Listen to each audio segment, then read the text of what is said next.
Welcome, friends. This is Archangel. It's been a bitter, arduous journey which has led me to this point, the point where I don and indeed embrace the accolade of Mgtow, or men going their own way. Yet, as I've stated in another video, I was Mgtow before I had ever heard this acronym. I stumbled upon Mgtow websites and then in turn onto YouTube Mgtow videos in roughly August of 2014. Funny how you seem to stumble upon things that are in continuity with the path that you are on. I was naturally progressing towards intermittent fasting with my diet before I had ever heard that term. Then I discovered the warrior diet and realized, hey, I'm already doing that. Now there is simply a name, a label to attach to the philosophy and behavior. I must admit I was excited to run across Mgtow. For the first time in years, I felt like I was not alone in my suffering. There were others out there, millions perhaps, who were just as fed up as I was about wholesale male devaluation. Moreover, these intrepid males had the fortitude to put their money where their mouth was and practice what they were preaching, not simply vent about gynocentrism, then going out and trying to solicit female attention to validate themselves as human beings. I have come across many males who, deep down, agree with men's rights activists and Mgtows, yet remain closeted about their objection to misandry for fear of ostracization or because they still define their worth from outside sources, female, society, etc. But without turning your back on your taskmasters and rebuking servitude, males will never seize back their power. And Mgtow emerges the only logical response and conclusion to the rampant misandry crisis. You don't bring candy and flowers to the bargaining table and meekly ask, could you try and please maybe treat us a little nicer, maybe pretty please? No, you demand proper treatment, otherwise you are taking your toys and going home. What Mgtows are saying is clear. 1. We are important. We have infinite beauty, value, and worth. We are not disposable. And 2. Until you recognize this and treat us accordingly, we want nothing to do with any male devaluing, misandristic institutions or the females they entitle. Nobody is promoting violence, just an exodus away from male devaluing and disposability. Mgtows are not saying, lynch females. They say, men, take back your power by withdrawing your services to your malevolent slave masters.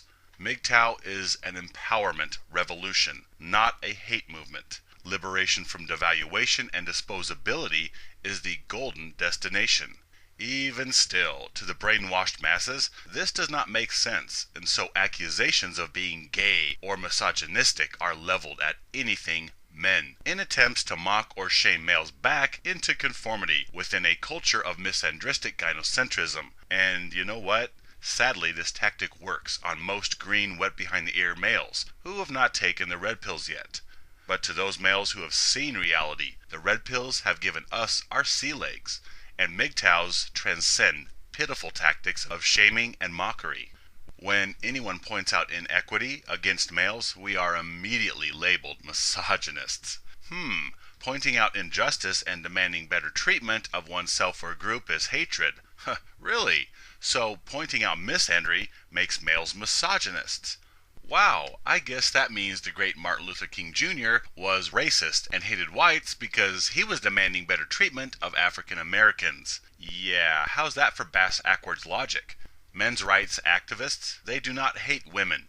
Actually, they love them because many still pander to them and base their very existence around them.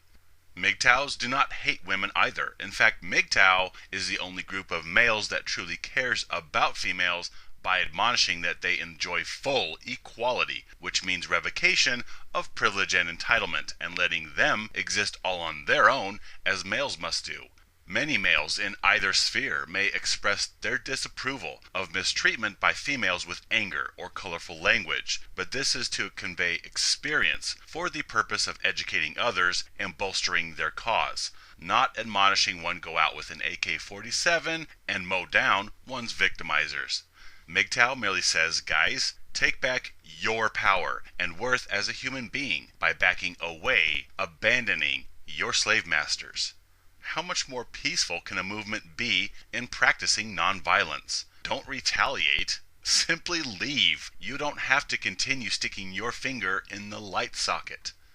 Male empowerment is not about retribution. You may see a lot of venting of hatred and ill will, but these are simply males who have been used, abused, discarded, and now they reject the usury and speak out about the abuse they have sustained. Talking about trauma is an integral part of healing. You may hear the rage of males who are healing and mistake this therapeutic venting for hatred. Then you may hear males stirring other males to heal themselves and to take back their power, and suddenly it's a movement of bigotry. I love females just as I love males. I wish happiness and abundance upon all creatures. But then I have a deeper side. I do not know what is going on in the universe, but I do believe there is a greater picture than the string of random torments that we call life. As such, I feel the need to respect and value all beings, period. However, loving all does not mean putting up with injustice or BS. Male empowerment, Mgtow, is about correcting imbalance, about making right egregious wrongs. I know many here are atheists, and as such have no problem unplugging and withdrawing from everybody, and that is okay if that is their choice. But I feel compelled towards the welfare of all races or genders, and sometimes the welfare of a fellow brother or sister is to let them stand on their own 2 feet and go their own way. I can completely reconcile higher beliefs with male empowerment and Mgtow. So, ladies, we care about you and recognize your rights as fellow human beings, celestial, eternal siblings in life, love, and the pursuit of happiness. But you've been treating us like crap. You are hardwired to treat us like crap. You have been manipulating and abusing us for too long. So you get a timeout all by yourselves, while we awakened males go our own way and attempt to do something which you have not been doing, loving ourselves. I have thought long and hard about the sexes, their motivations and drives. Same species, yet such different biological imperatives. What if we reincarnate time and again? In one life we are male, and in other lives we are female. What if I became a female tomorrow with no memory of today, no memory of the male devaluation and disposability I rail so fervently against, no memory at all of any of this? Would I really act any different than females? Would I really be the one different Black Widow, especially if I woke up a super attractive female? Would I be any different from any other female in this world? Would I be able to reject the overwhelming hypergamy in gender preference and gynocentrism which would be running my lizard brain? Would I be any different from all the other females who see males as utilities, not human beings to be loved because they have hopes or dreams or tender feelings to share? If I were suddenly female tomorrow, with no memory of today, would I be so transcendent and enlightened as to rebuke my drives and instincts, or would I succumb to the entitlements and privileges which have been laid out upon a golden brick road before me by males? Would I be the exception and rise to some altruistic level of love and compassion, or would I let the grunting apes deliver all my desires on a silver platter? Would I treat all with compassion, or would I also use males? Knowing the human animal, chances are I would simply go the path of least resistance and be female just like the rest, using males for my easy passage through life. Moreover, if I woke up with memory of male devaluation and disposability, yet I was a super hot female, would I care about male suffering, or would I gag my conscience and concede to all the males pampering and coddling me because I was hot? This is some good food for thought. After all, life is tough. Everybody is simply trying to eke out an existence, trying to get their piece of the pie, the fastest, easiest way they can. Upon such contemplations, I cannot fault females for using all wiles and tactics at their disposal to get what they want, especially when males roll over like puppy dogs, placating their masters. No, I find fault for misandry with males. Others can only disrespect you to the extent that you allow them to. If all males empowered themselves and went Mgtow, if all males demanded, not asked, demanded respect, then male devaluation would cease. That's why I got all excited about discovering other Mgtows. We compel men to empower themselves. We don't pass the buck along down the line. It stops here. We realize we allow the problem and thus we are the solution. Mgtow empowers males and promotes responsibility. It doesn't promulgate a policy of just sit back and wait for value to be bestowed upon us from some outside agency. No, we seize back the power that was ours all along.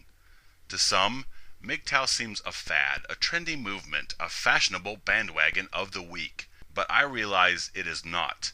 Many went Mgtow before they had ever heard the term, much like myself. With or without an official title such as Mgtow, men have been rebuking gynocentrism all across the globe, all on their own, independent of a title or website. Men are walking away all on their own, all over the globe. Men are finding their way to this conclusion to misandry all by themselves, independent of any movement or guru. And if it becomes trendy and we attract more attention, I'll take it. My purpose is to deliver red pills to the world. Thus, I don't care how hurting, suffering males find us, so long as they do. However, a true Mgtow is not simply a new member who pays their fees and swears allegiance to the clubhouse. No, they are as a sword which is tempered in the fires of tribulation. To many, Mgtow as a moniker represents years of torment and struggle, years of red pills and trying to plug myself back in to the matrix, just to pretend everything is fine. Years of depression, self-hatred, and emotional scarring, all because of what's between my legs, which was ordered there because of the chromosomes I happen to be given. The true embracing of the title Mgtow comes at high price. It is not some, let's join this club, it seems pretty hip, flavor of the week, or spontaneous decision. Purple Hearts are not simply handed out to general soldiers. They come at high personal costs of combat and sacrifice. I believe true Mgtows wear the title of Mgtow like a purple heart, representing their sacrifice and pain, as well as announcing their value and liberation to the world. This is why I believe there is such fervency and reverence amidst Mgtows. We are the elite of the elite, wearing our purple hearts proudly, not some trendy man group trying to bring back traditionalism or making a cozier nest within a broken paradigm. Do you have to be trampled on or hurt in order to find your way to male empowerment? Perhaps not, yet I find that you do need to be witness to abuse or injustice in order to be motivated to do something about it. Whether you experience it yourself or whether you see the effects of inequity on friends or loved ones around you. If you're not exposed to poverty or corporate greed or racism, then how can you be compelled to do anything about it? Where would you draw motivation from? If you are content with the status quo, if you've not been party to injustice, then you have no need to change the status quo. And if males are not flagrantly abused, then there would be no reason to address the epidemic of male devaluation and disposability, which is unfairly and cruelly thrust upon the Y-chromosomed. Furthermore, Mgtow is not about abandoning everyone and everything. We absolutely do seek to help other males escape the torment and usury. Some rookie Mgtow may be traumatized to the point where they simply disconnect and adopt apathy about everyone. And that's totally understandable. It's not that they don't care. They are now taking some much needed recuperation time and caring for themselves. So really, withdrawing or Mgtows that ghost is a measure of responsibility, not one of apathy. Yet I feel the overwhelming majority of us feel the passion and answer the call to reach out a helping hand to others who are struggling in the midst of pain, isolation, and torment. I want to help. I know the tumult firsthand. I will not abandon a brother to misandry. I may not be able to undo the wounds, but I can help sew them up and go on to reclaim their power and value as a human being. I'm sure many are aware of the recurring matrix themes in Mgtow empowerment circles, but this is purposeful because this is such a perfect, custom-made analogy regarding male devaluation and disposability. Males are born into slavery and then fed falsehoods, while they're used and their life force is drained beneath a web of subterfuge. Oh, and on a curious side note, The Matrix has been my personal favorite movie of all time from the very first time I saw it, years before I had heard of Mgtow anything. Now, as for me, I have felt and experienced the abuse and devaluations of myself and males at large all my life. However, I guess my personal rebellion started some years ago. My inner landscape was becoming toxic from my internalizing male devaluation and hating myself for being a member of the inferior, bloodthirsty, malevolent sex of unanimous murderers, rapists, and plunderers, with their vulgar, oversized jaws, their complete lack of hygiene, their hairy, dragging knuckles, and their protruding caveman foreheads. So I essentially began venting my torment into a handheld recorder regarding everything I observed about male devaluation, long before I had heard the term misandry. It was a form of self-therapy to vent poison which was tearing down my soul. Then, upon reviewing these recordings, I felt the fire to get these personal observations out to the world and make everybody aware of male devaluation and male mistreatment. These recordings became the framework for Green Eggs and Man. You must first make people aware of a problem before you can entertain a solution. That is my task, to point out male devaluation and disposability. I am the red pill pusher. This has been a long road for me, and here we are on the downside of 2015, and I have finally got this out. Yet because everybody is so brainwashed, nobody wants to read anything I have written. Besides, who reads anymore? It's all abbreviated one-line texts. LOL. This is disheartening, yet my passion will not be tabled. I am excited about being here to rail against tyranny. So, that's the long and short of a few thoughts about Mgtow. I was born male. I have been egregiously wronged because of that, and I came to the inevitable conclusion that, every time I go to the playground I get beat up. Maybe I should stop going to the playground. Other men around the globe have reached the same independent conclusion, all on their own. And what can we extrapolate from this? That something must be right about Mgtow, because males across the globe are coming to this conclusion, independent of any other influence. Somebody simply came along and put a title on this independent phenomena. Regardless of whether men going their own way sticks or whether another name comes to take its place, the philosophy is sound, and I attach my wagon to the end result. Liberation. Liberation from devaluation and disposal for those with a Y chromosome. Revelation is learning that you are a disposable tool. Revolution is Mgtow, turning your back on abuse and usury. And liberation is the place beyond turmoil, where value, beauty, and power synergize, and you are made whole, as you always were meant to be. Revelation, revolution, liberation. My friends, stand with me. Live free.